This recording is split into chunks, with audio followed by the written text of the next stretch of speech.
Hello friends, स्वागत है आप सभी का फिर से अपने यूट्यूब चैनल सीखो इंडिया क्लासेज। पिछले टॉपिक में अपन ने चाल और वेग के बारे में डिटेल में अध्ययन किया था और अपन ने जाना था त्वरण क्या होता है या एक्सेलरेशन क्या होता है। त्वरण के बारे में अपन ने परिभाषा बताई थी कि किसी गतिशील वस्तु के वेग में परिवर्तन की दर को ही क्या कहते हैं, त्वरण कहते हैं। और उसका फॉर्मूला भी अपन ने ड्राइव किया था। क्या बोला था कि प्रारंभिक वेग और अंतिम वेग होता है, उनका जो अंतर होता है उसमें अगर समय का भाग दे दिया जाए तो क्या आ जाता है, त्वरण आ जाता है। अपन ने बोला था कि जो त्वरण होता है उसको ए से डिनोट करते हैं अपन, और उसको बोला था कि अंतिम वेग माइनस प्रारंभिक वेग बटे समय, तो क्या आ जाता है, त्वरण आ जाता है। उसके रिलेटेड अपन ने एक दो एग्जाम्पल भी देखे थे। उसी से रिलेटेड आज एक और एग्जाम्पल लेके अपन समझते हैं।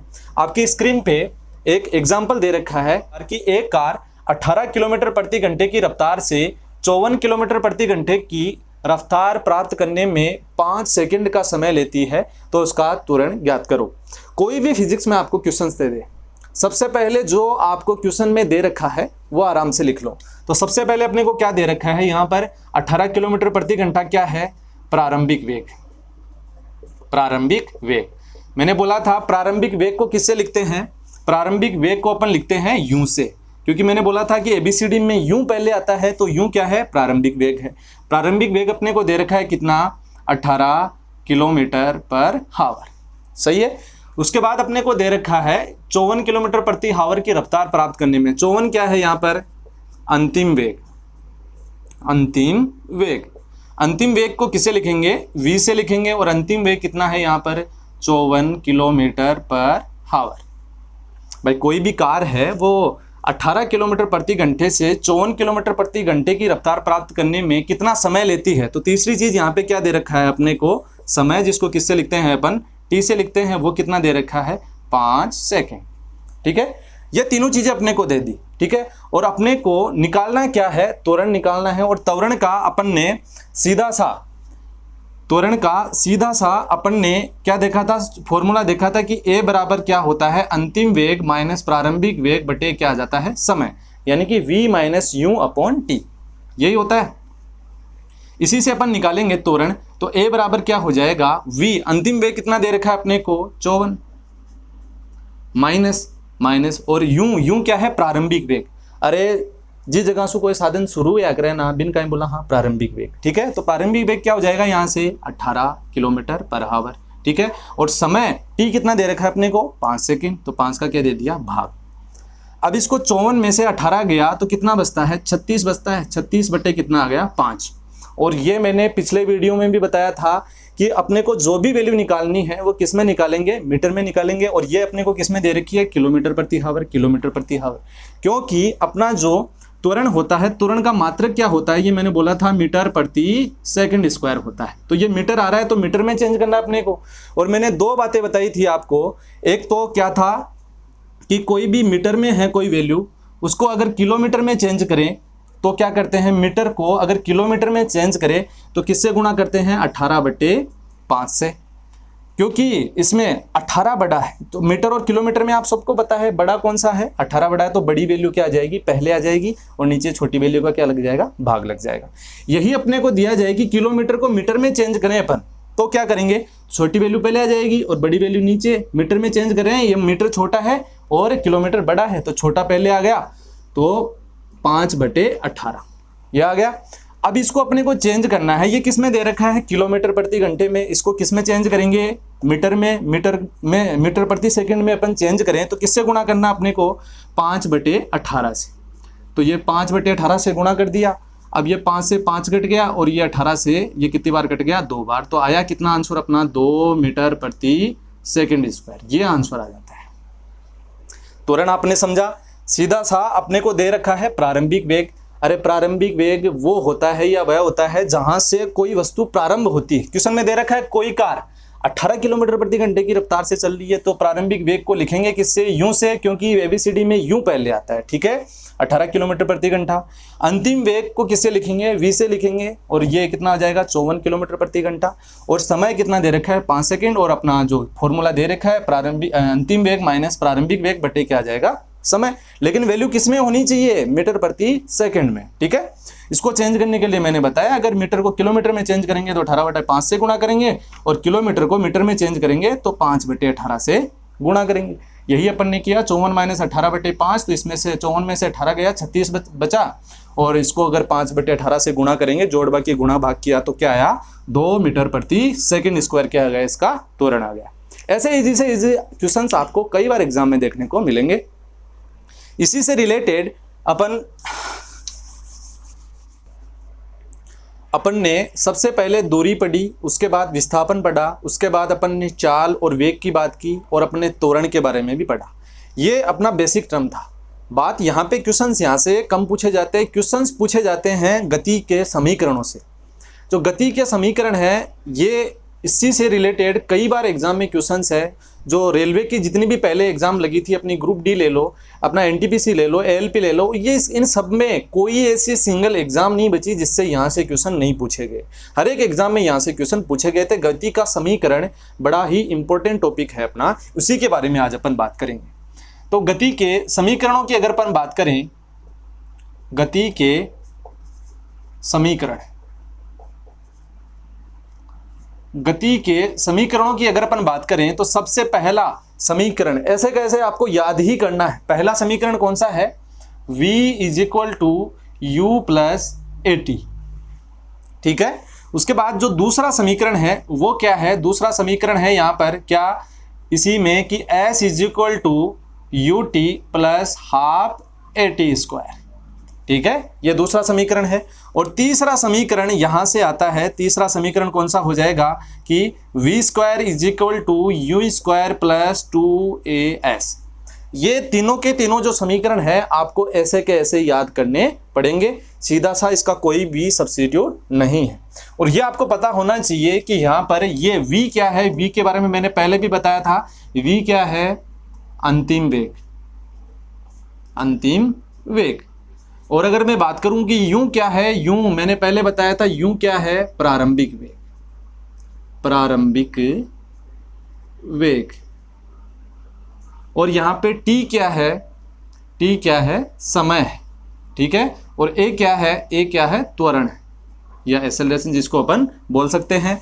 और ये एस भी बच रहा है। और एस क्या है, यहां पर एस को अपन बोल सकते हैं या तो विस्थापन कह दो, विस्थापन या दूरी। दो बिंदुओं के बीच की सीधी दूरी होगी तो विस्थापन हो जाएगा और पथ की लंबाई अपन याद करेंगे तो वो क्या हो जाएगी, दूरी हो जाएगी। ये चार ही टर्म्स है, अपने को बेसिक से ध्यान में रखनी है। गति के 3 समीकरण होते हैं। पहला समीकरण v = u + at, दूसरा s = ut + ½ at², और तीसरा होता है v² = u² + 2as। ये आपको ऐसे कैसे याद ही करने हैं। यहाँ पर मैंने बोला था पहले भी कि v और u में से ABCD में पहले कौन सा आता है, u आता है। तो u क्या हो जाएगा, प्रारंभिक वेग, v क्या हो जाएगा, अंतिम वेग, t क्या हो जाएगा, समय, a क्या है, त्वरण, और s क्या है, विस्थापन या दूरी जिसको अपन बोल सकते हैं। अब इससे क्वेश्चंस नहीं पूछा क्योंकि ये तो सबने रट लिए। एग्जामिनर ये जानता है कि क्वेश्चंस कहाँ से पूछने हैं, ठीक है।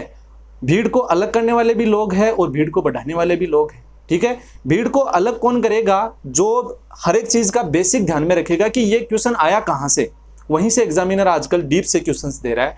तो सबसे पहले उसने क्वेश्चंस पूछा कि गति का पहला समीकरण किस किस के बीच का संबंध है। ऑप्शन भी ऐसे ही थे, है ना। ये पहला दे दिया इसने वेग और समय, दूसरा दे दिया अंतिम वेग और प्रारंभिक वेग, तीसरा दे दिया अंतिम वेग और दूरी, एक दे दिया दूरी और समय के बीच में। लोग बात कंफ्यूज, क्वेश्चन गलत हो जाता है। तो यहां से आपको कॉन्सेप्ट ध्यान में रखना है कि गति का पहला समीकरण किस किस के बीच का संबंध है। जो पहला समीकरण है वो संबंध है पहला किसके बीच में, वेग और समय, वेग और समय के बीच का संबंध है। यहां पे देखो ये v क्या है, प्रारंभिक वेग हो चाहे अंतिम वेग हो, उसके बीच का संबंध कौन सा है, किसको कौन सा समीकरण दर्शाता है, पहला समीकरण। v क्या है, वेग, ठीक है। और ये t क्या है, ये वाला t, ये क्या है, समय। यानी कि वेग और समय के बीच में संबंध कौन सा समीकरण दर्शाता है, पहला समीकरण, ठीक है। याद ही करना है। दूसरी बात यहां से अपने को पूछी गई कि गति का दूसरा समीकरण किस किस के बीच में संबंध दर्शाता है। तो ये किस किस के बीच में संबंध दर्शाएगा? ये एस क्या है? मैंने बोला या तो दूरी बोल दो चाहे विस्थापन बोल दो। इसको अपन स्थिति में भी बोल सकते हैं। स्थिति, अरे स्थिति परिवर्तन होगी तभी तो विस्थापन आएगा, तभी तो दूरी आएगी। कंफ्यूज करने वाले वर्ड ही एग्जामिनर एग्जाम में देता है। तो एस को क्या बोल देंगे अपन? स्थिति, ठीक है। और ये अपना यू और टी ये साइलेंट रह जाएगा, और ये वाला टी को क्या बोल देंगे? समय। यानी कि गति का जो दूसरा समीकरण है वो किस किस के बीच में संबंध दर्शाता है? स्थिति और समय के बीच में। और इसी में अपने से पूछा जाए कि गति का जो तीसरा समीकरण है वो किस किस के बीच में संबंध दर्शाता है, तो यहां पे पहला आ जाएगा वेग, ये लो जी वेग, और दूसरा अपने को वेग, प्रारंभिक वेग तो छोड़ो, है ना, ठीक है, त्वरण भी नहीं आएगा, और ये आएगा एस। एस क्या है? एस क्या है अपने को ध्यान में रखना है, पहले भी बोला था, क्या था? स्थिति अपन बोल सकते हैं इसको, ये लो भाई स्थिति। सीधी सी बात, अगर इसी से कुलकुलोजन अपन निकालें तो किस किस के बीच में संबंध दर्शाएगा? तो ये तो कोई भी समीकरण है उसका पहला अंक और दूसरा जो अंक है उसी के बीच में संबंध दर्शाएगा। ऐसे भी आप इसको याद कर सकते हैं। पहला समीकरण देखो यहां से किस किस के बीच में संबंध दर्शा रहा है? वेग और समय। पहला अक्षर क्या है? वेग, कौन सा, कोई सा भी हो, चाहे अंतिम हो चाहे प्रारंभिक हो, ठीक है, वेग और समय के बीच में। दूसरा समीकरण ये एस क्या है? स्थिति, पहला अंक और लास्ट का क्या है? समय, यानी कि स्थिति और समय के बीच में। तीसरा समीकरण क्या है अपने? ये पहला अंक क्या है? वी क्या है? वेग, और एस क्या है? स्थिति। तो पहला समीकरण वेग और समय के बीच में संबंध दर्शाता है, दूसरा समीकरण है स्थिति और समय के बीच में संबंध दर्शाता है, तीसरा समीकरण है इसको वेग और स्थिति के बीच में संबंध दर्शाता है। इसको उल्टा करके भी दे सकता है एग्जामिनर, ठीक है, इसको ऐसा भी दे सकता है, स्थिति को पहले दे दे, वेग को बाद में दे दे, यानी कि स्थिति और वेग के बीच में भी संबंध कौन सा दर्शाता है? समीकरण नंबर 3, ठीक है। अगर इसी में अपना दूसरा समीकरण भी ऐसे उल्टा करके दे सकता है कि समय और स्थिति के बीच में कौन संबंध दर्शाता है? समीकरण नंबर 2। ये आप स्क्रीनशॉट ले सकते हो। इसमें अभी इसी के बारे में अपन आगे बात करेंगे कि ये समीकरण आए कहां से, ठीक है। आप स्क्रीनशॉट ले लो एक बार इसका। v is equal to u plus a t, s is equal to u t plus half a t square, और v square is equal to u square plus 2as। और ये आपको ध्यान में रखना है, u क्या है? प्रारंभिक वेग, v अंतिम वेग, t क्या है? समय, और a क्या है? त्वरण, और s को अपन स्थिति बोल सकते हैं, विस्थापन बोल सकते हैं, दूरी भी बोल सकते हैं।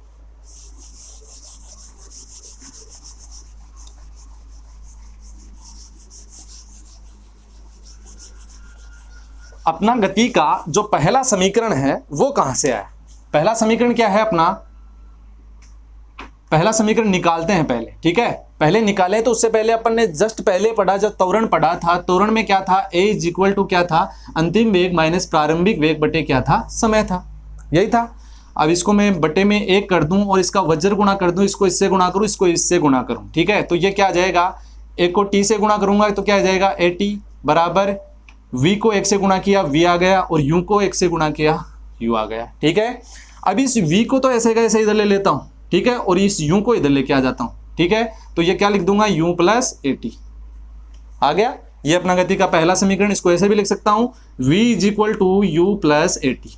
ये लो भाई गति का पहला समीकरण किससे आया? गति का पहला समीकरण त्वरण के फॉर्मूले से सीधा का सीधा आ जाता है। फिर अपन बात करें कि अपना गति का जो दूसरा समीकरण है वो कहां से आया। उसकी अगर अपन बात करें बेसिक से, तो होता क्या है कि दूरी बराबर क्या होता है? दूरी बराबर क्या होता है? चाल गुणा समय। दूरी बराबर चाल गुणा समय होता है। अगर अपन बात करें दूरी को किससे लिखते हैं अपन? विस्थापन ले लो चाहे दूरी लिख दो, एस से लिखते हैं, ठीक है। चाल कैसे लिखते हैं? औसत चाल ले लेते हैं इसमें एक बार। प्रारंभिक वेग और अंतिम वेग ये v है, और ये क्या है? अंतिम वेग, उनका औसत चाल ले लिया अपन ने, ये लेना ही है अपने को औसत चाल। और जो समय दे रखा है उससे गुणा कर देते हैं, t क्या दे रखा है अपने को? समय दे रखा है, गुणा कर दिया। अब s बराबर क्या हो गया? ये v बराबर क्या होता है? पहले समीकरण में अपन ने देखा u प्लस क्या होता है? at। तो v की जगह मैं लिख सकता हूँ क्या? u प्लस at, ये लिख दिया u plus at plus u upon 2, और ये गुणा में क्या आ गया?